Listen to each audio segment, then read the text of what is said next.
Thank you. Thank you. Thank you. Oh, thank you so much. Thank you. All right. Thank you, guys. Appreciate you. Thank you. Thank you so much. Thank you. Thank you. I think we're taking back America here. Thank you so much, Bob, for that generous introduction. I want him to send that to my wife so that she knows these things. She would dispute a few of the facts that were offered. Roger Hickey, congratulations for the great work that you've done. We all appreciate you. And thank you for all the attendees. You know, Bob was back there. He was bragging about all of you. He was saying we've got young people. It's a diverse crowd. It's a sophisticated crowd. It's a hard-working crowd. It's ready to go. And I can just, I am amazed that all of y'all have stuck around after listening to that many politicians over the last several days. So I'm grateful to all of you for not just the work that you've been doing here at this conference, but the work that each and every one of you do back home on a day-to-day basis, because it's easy to attend conferences and it's easy to listen to speeches. It's even easy to give speeches. It's not so easy sometimes to do the hard work in the fields, making sure that people have the kind of opportunities that they deserve and making sure that everybody in America has got a decent shot in life. We meet at a time where we find ourselves at a crossroads in American history. It's a time where you can go into any town hall or veterans hall or coffee shop or street corner, and you'll hear people express the same anxiety about the future. You'll hear them convey the same uncertainty about the direction that we're headed as a country. Whether it's the war or Katrina or health care or outsourcing, you'll hear people say that now surely we've come to a moment where things have to change. And these are Americans who still believe in an America where anything's possible. They're just not sure that their leaders still do. They still believe in dreaming big dreams, but they suspect maybe that their leaders have forgotten how. I remember when I first ran for the state Senate. This is my very first race back in Chicago. And all right, Chicago. And I'm not one of these folks who had been thinking all my life about running for office. But after working as a community organizer and as a civil rights attorney and as a law professor, the seat for the state Senate where I lived opened up. And some people asked me if I'd be interested in potentially running for office. And I did what every wise man does in such circumstances. I prayed on it, and I asked my wife. And after consulting those two higher powers, I went. You know my wife, huh? Okay. She's Sharon. So then I did what every first-time candidate does, which is basically talk to anybody who will listen to you. And I went to barber shops and beauty shops and PTA meetings and bake sales, and if there were two guys standing on a corner, I'd start handing them out literature. And everywhere I went, I'd get the same two questions. First question, where did you get this funny name Barack Obama? Although nobody would pronounce it right, so they'd call me Alabama or Yo Mama. And I'd have to explain, no, it's Obama. My father is from Kenya, and my mother was from Kansas. The second question, though, bears on today, because people would say, you seem like a nice young man. They'd look over my literature. They'd say, you've got a fancy law degree. You teach at a fine law school. You've done fine work. You've got a beautiful family. Why would you want to go into something dirty and nasty like politics? Why would you want to go into politics? And the question's understandable and bears on today because even those of us who are involved, even those of us who are active in the political process and in civic life, there are times where all of us feel discouraged sometimes, where we get cynical about the prospects for politics, because it seems as if sometimes that politics is treated as a business and not a mission, and that power is always trumping principle, and that we have leaders that are sometimes long on rhetoric but short on substance. And so we get discouraged. And every 2 years or 4 years, maybe we do our bit and we knock on doors or pass out literature, or we go into the polling place and hold our noses and vote for the lesser of two evils, but we don't feel in our gut sometimes that politics and government is going to improve our lives. At most, we hope it does us no harm. And I am not immune to those feelings, but you know, when I get in that funk, I think about a person I met the day before I was elected to the United States Senate. So fast forward, I am now the Democratic nominee for the United States Senate. It's the day before the election. We have a big rally on the south side of Chicago, about 2,000 people. And we're feeling in a pretty good mood because I'm running against Alan Keyes. And so we're feeling confident at this point. And I'm standing off stage like I was earlier, and my staff comes up to me and says, "Senator, before you go up, there's this woman who wants to meet you. And she's driven a long way, and she's a big supporter, and she just wants to take a picture with you and shake your hand." And I said, "Well, that's not a problem." And so I go off stage to a back room, and I meet this woman. She explains that she has supported me since I announced for my race. She shakes my hand. We take a picture. She tells me that she's proud of me. And she had already cast her ballot at that point, absentee, and she was really appreciative of the work that I was doing and wished me Godspeed. And none of this would have been exceptional except for the fact that this woman named Marguerite Lewis had been born in Louisiana in 1899 and was 105 years old. And so ever since I met this frail 105-year-old African-American woman who found the strength to leave her house and come to a rally because she believed that her voice mattered, I've thought about all that she's seen in her life. I thought about the fact that she was born at a time when there were no cars on the road and there were no airplanes in the sky. Born in the wake of slavery, in the shadow of Jim Crow. A time when it was far more frequent for African Americans to be lynched than to vote. I thought about how she lived through a world war and a Great Depression and another world war. And then she saw her brothers, her uncles, her cousins coming back from that second war and still have to sit at the back of the bus. And I thought about how she finally saw women win the right to vote and how she watched FDR lift millions out of fear and send millions to college on the GI Bill and bring folks out of poverty, and how she saw unions rise up and give them a foothold into the middle class, and she saw millions of immigrants travel from distant shores in search of this idea that we call America. And she believed in this idea of America, despite the cards that she'd been dealt. She believed in this notion of a more perfect union. And when she saw in the distance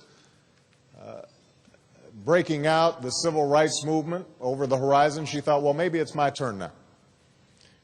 And she saw women who were willing to willing to walk instead of ride the bus after a long day of doing somebody else's laundry or looking after somebody else's children because they were walking for their freedom. And she saw people of every race and creed, young people, get on buses and travel down to Mississippi and Alabama to register voters. And she saw 4 little girls die needlessly in Sunday school and saw how it catalyzed a nation. And at last she saw the passage of the Civil Rights Act. and the Voting Rights Act. And she saw people lining up to vote for the first time, and she got in that line. And she never forgot it. And she kept on voting in each and every election because she believed. She had seen enough over the span of 3 centuries to know that there's no challenge that is too great, or no injustice too crippling, or no destiny that is too far out of reach for America when it puts its mind to it. She believed that we don't have to settle for equality for some, or opportunity for the lucky, or freedom for the few. And she knew that during these moments in history, there have always been people who've been willing to settle for less.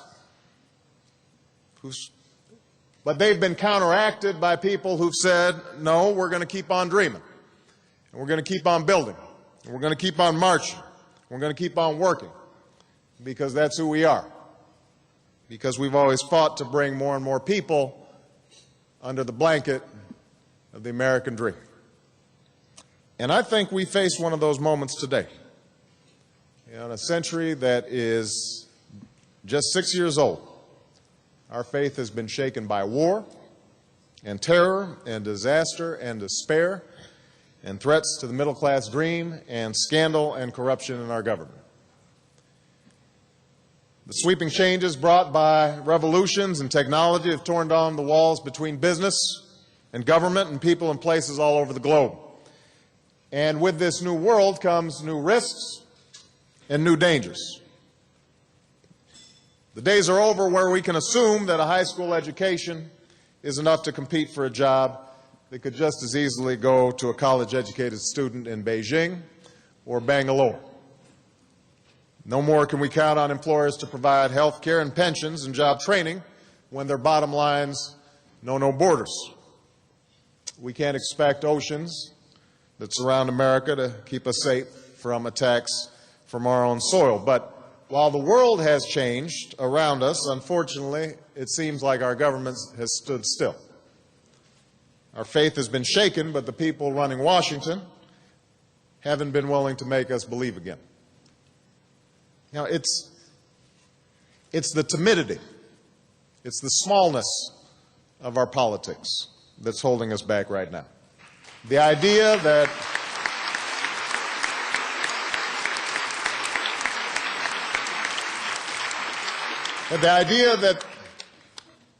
there's some problems that are just too big to handle, and if you just ignore them, that sooner or later they'll go away. So that if you talk about the statistics on the stock market being up or orders for durable goods being on the rise, that nobody's going to notice the single mom who's working 2 jobs and still doesn't have enough money at the end of the month to pay the bills. That if you say plan for victory often enough and have it pasted in the words behind you when you make a speech, that nobody's going to notice the bombings in Baghdad or the 2,500 flag-draped coffins that have arrived at Dover Air Force Base. The fact is, we notice, we care, and we're not going to settle for less anymore. You know, you probably never thought I would say this at a Take Back America conference, but I'm going to quote Newt Gingrich. You know, Newt was talking the other day about what an awful job his own party had done governing this country, and he said that with all the mistakes and misjudgments the Republicans have made over the last 6 years, Democrats should just have a 2-word slogan going into the next election: had enough. And I don't know about you, but I think old Newt's onto something there, because I think we've all had enough. Enough of broken promises, enough of the failed leadership, enough of the can't do, won't even try style of governance.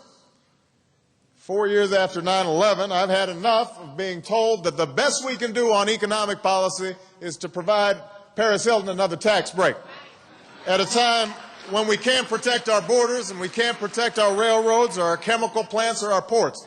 I've had enough of closed-door deals that give billions to HMOs when we're told we can't do anything about 46 million people who are uninsured and all the folks who are paying for the medical bills. I've had enough of that. I have had enough of being told we can't buy body armor for our troops, we can't afford health care for our veterans, we can't deal with those who've been wounded and maimed in this country. I've had enough of that. I have had enough of giving billions away to oil companies when we're told we can't invest in renewable energy that will create jobs and lower gas prices and finally free us from dependence on foreign oil. I've had enough of that. I've had enough of children attending schools where rats outnumber computers. I've had enough of that. I have had enough of Katrina survivors who are still living out of their cars and begging FEMA for trailers. I've had enough of being told that all we can do about this is sit and wait and hope that some good fortune trickles down on everybody else in this country. You know, we all remember George Bush back in 2000. He said he didn't believe in nation building. We didn't know he meant this nation. Now, didn't know that.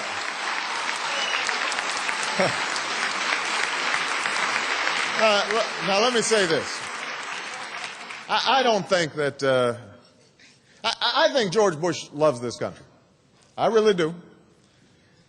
I don't think his administration is full of stupid people. The problem is not that the philosophy of this administration is not working the way it's supposed to work. The problem is that it is working the way it's supposed to work. They don't believe the government has a role in solving national problems because they think government is the problem. They think that we're better off if we just dismantle government. If, in the form of tax breaks, we make sure that everybody is responsible for buying your own health care and your own retirement security and your own child care and your own schools, your own private security forces, your own roads, your own levees.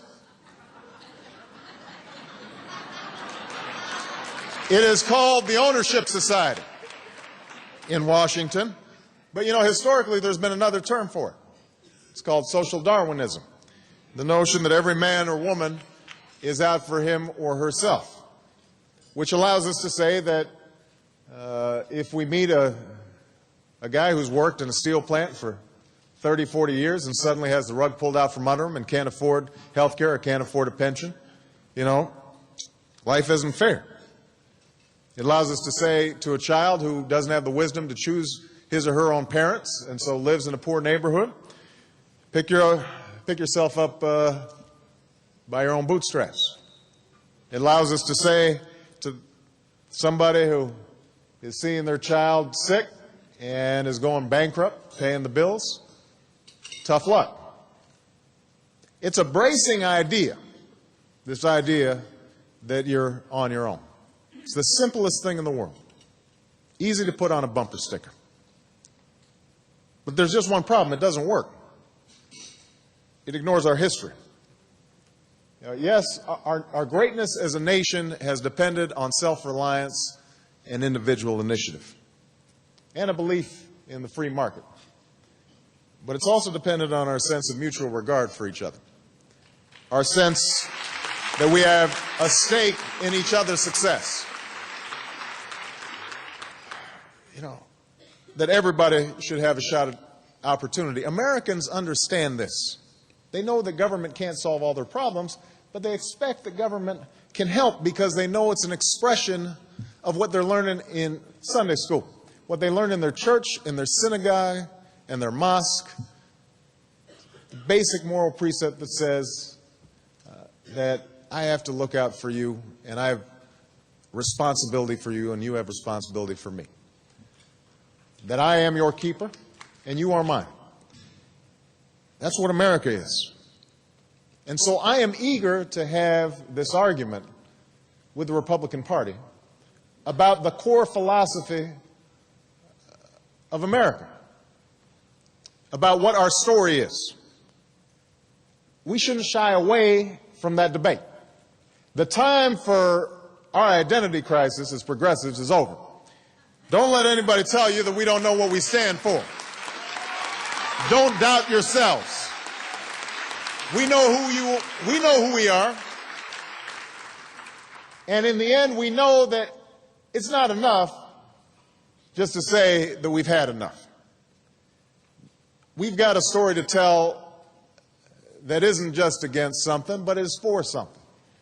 We know that we're the party of opportunity. We know that in a global economy that's more connected and more competitive, that we're the party that will guarantee every American an affordable, world-class, lifelong, top-notch education, from early childhood to high school, from college to on-the-job training. We know that that's what we're about. We know we're the party.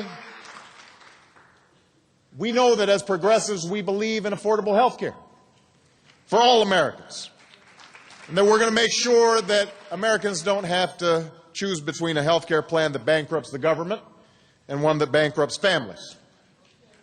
The party that won't just throw a few tax breaks at families who can't afford their insurance, but will modernize our health care system and give every family a chance to buy insurance at a price they can afford.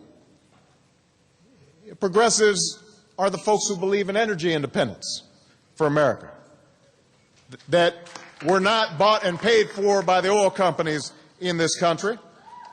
We believe that we can harness homegrown alternative fuels and spur the production of fuel-efficient hybrid cars and break our dependence on the world's most dangerous regions. We understand that we get a threefer. We can save our economy, our environment, and stop funding both sides of the war on terror if we actually get serious about doing something about energy. We understand that.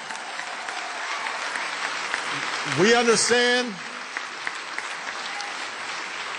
understand as progressives that we need a tough foreign policy, but we know the other side has a monopoly on the tough and dumb strategy. We're looking for the tough and smart strategy, one that battles the forces of terrorism and fundamentalism, but understands that it's not just a matter of military might alone, that we've got to match it with the power of our diplomacy and the strength of our alliances and the power of our ideals. And that when we do go to war, we should be honest with the American people about why we're there and how we expect to win. We understand as progressives that we believe in open and honest government that doesn't peddle the agenda of whichever lobbyist or special interest can write the biggest check. And if we believe on all these things and if we act on it, then I guarantee you America is looking for us to lead. And if we do it, it's not going to be a Democratic agenda or a liberal agenda or a progressive agenda. It's going to be an American agenda. Because in the end, we may be proud progressives, but we're prouder Americans. We're tired of being divided. We are tired of running into ideological walls and partisan roadblocks. We're tired of appeals to our worst instincts and our greatest fears. So I say this to you guys, that America is desperate for leadership. I absolutely feel it everywhere I go. They are longing for direction. And they want to believe again. You know, a while back I was reading through Jonathan Kozol's new book, Shame of a Nation. It's a great book, and he tells about his travels to underprivileged schools all across America. And one of the schools he visits is in Los Angeles, called Fremont High School. And he meets a girl there who tells him that she has taken hairdressing twice because there are actually two different levels of hairdressing at this school. There is hair styling and there is hair braiding.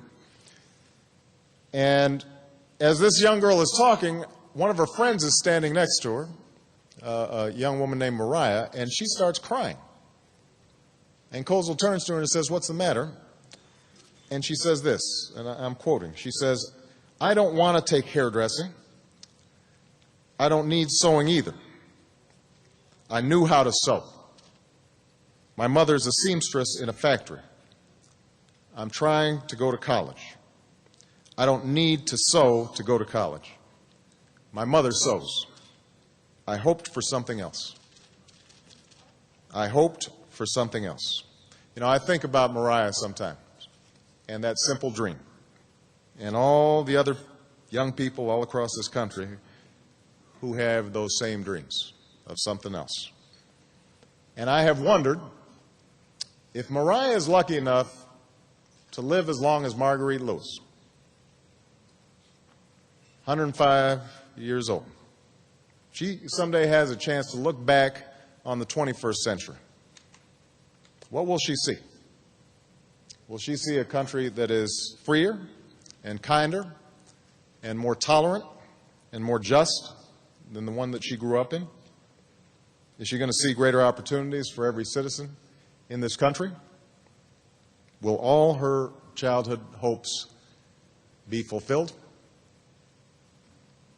You know, we're here because we believe that in this country we have the power to answer yes to that question, to forge our own destiny, to begin the world anew. And so, Take Back America, this is our time. Our time to make our mark on history, our time to write a new chapter in the American story, our time to leave a nation that is more prosperous and more free and more just than the one that we grew up in, so that someday when our kids look back, they can say that this time at the dawn of the 21st century was when America renewed its purpose. They can say that this was a time when America found its way. They can say that this is a time when America learned to dream again. That's what this conference is about. That's what all of you are about.